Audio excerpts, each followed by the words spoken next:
rakkoo hawaasa keenya naannoo Wallaggatti baqatanii rakkoon isaan mudatte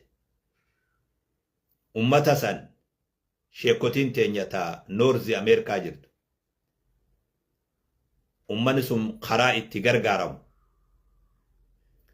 akka gargaaramu jedhanii labsa isaanii miidiyaa irratti arge yoom labsamillee beeynu ani ganama kana arge ummata keenya san irratti sagalee tiyya dabaluu barbaada sheekan sunii fi manguddoonni sun hundi saahibban kiyya waan ta'aniif lafaa adda nu fagaate malee lafeen teenya waa waji jirtuuf qaamaatu adda nu fagaate malee ruuhin tiyyaa fi ta isaanillee waa waji jirtuuf ruuhin tiyyallee waan isaan bira jirtuuf sagalee isaanii sanirratti sagalee tiyya dabaluu barbaada dubbiin ta isaaniiti ka eegalees isaani abbaan waan sanilleen isaani ani sagaluma deeggarsaat irra dabaluu barbaada sagaluma deeggarsaa irra dabaluu barbaada duratti galatoomaa jechuun barbaada sheekan sanii sheekan Noorzi Ameerikaa fi manguddoota isaanii wajji jiru warra yaada bareedaa qabu ka yaada kana burqisiiseen galatoomaa isiniin jechuu barbaada galanni keessan guddaadha waarra qofaame akka sheekanii fi manguddootti illee waa hunda waan hawaasaatu isin dhukkubsaa ture waan hawaasa irratti ifaajaa turtan waan hawaasa irratti yaaddawaa turtan arran eegalle yeroo dheeraatti jirtan galanni keessan galata guddaadha nama dhaadheessuu dhabe malee nama ol fuudhee dubbatu dhabe malee nama galatoomaa isiniin jiru dhabame malee galanni keessan galata guddaadha kana qofaame diinitti illee galata nurraa qabdan warri masgiidaa biyya tanatti nu tolchitanii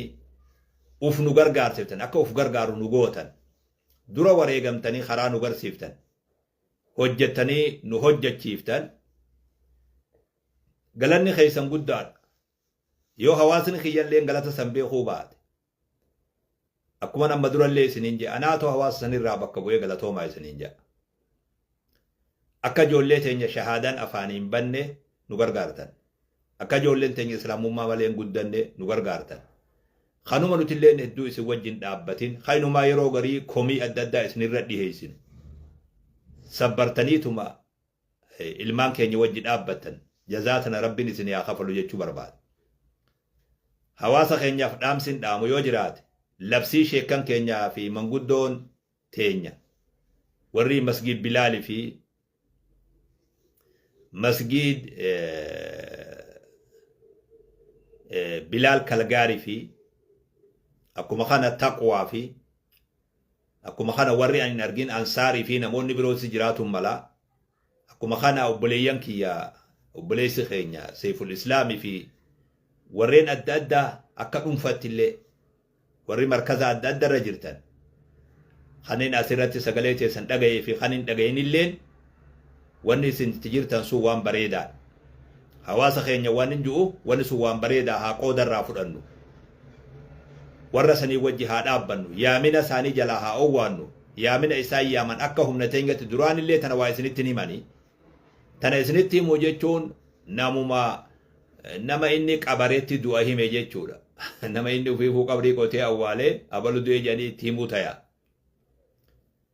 kana isinitti himuuf illee na dura beeytanii isin yaadachiisuuf illee na dura dammaytanii sagalee tiyyan jara sanitti dabaluu barbaada hawaasni keenya bakka jirtanirra jara san jalaa owwaadha deebisaa bareedaa dur an isinirraa beeku san deebisaa bareedaa kennaa fi hawaasa keenya bira haa dhaabbannu balaan ni deddeebite rakkoollee ni deddeebite amatuu waan itti qalbii nu cabsu waan ittiin rifannu yoo hamilee waan nama tuqu gizee garii akka itti dubbatanillee nama wallaalchisu amatuma rabbiin kun qaburraa wanni akkanaa odo nurran dhufne dabarru tunilleen fatanaadhaa beeke itti fatneefanne mokkoraa tunilleen du ammoo mokkoraan tuni inshaallah numa dabarti du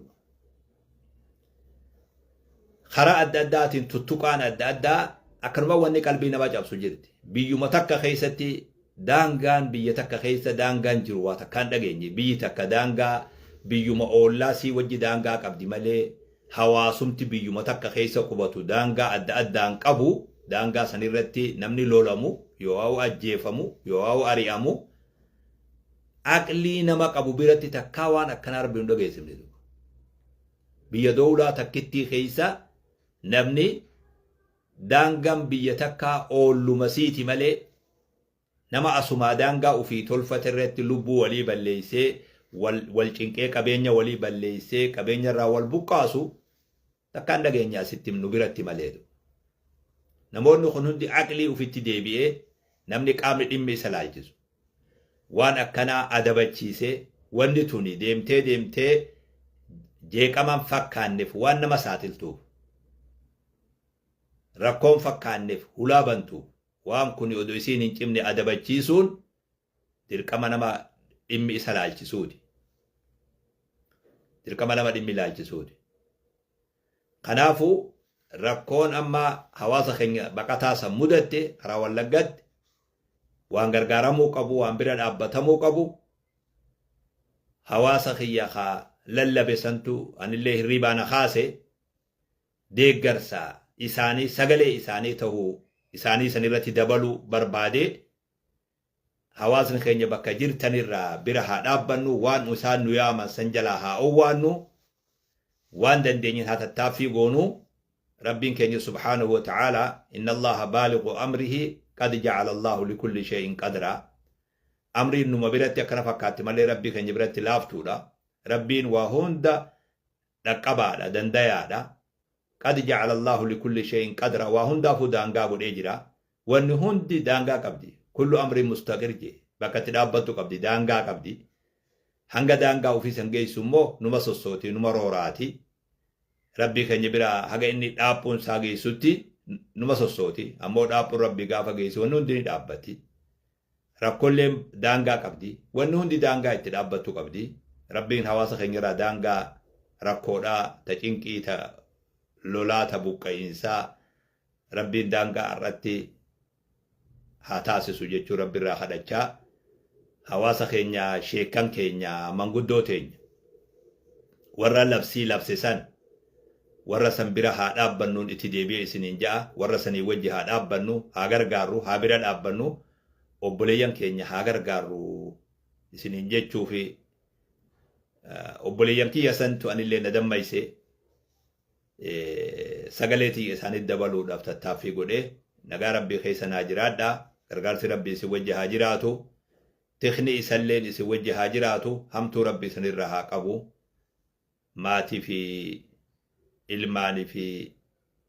jiruu teessan keessa rabbiin barakaa isinii haa kaa'u isiniin ja'a jazakumullahu khairan hawaasa kiyya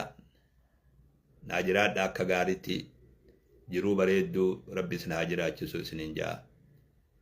السلام عليكم ورحمة الله وبركاته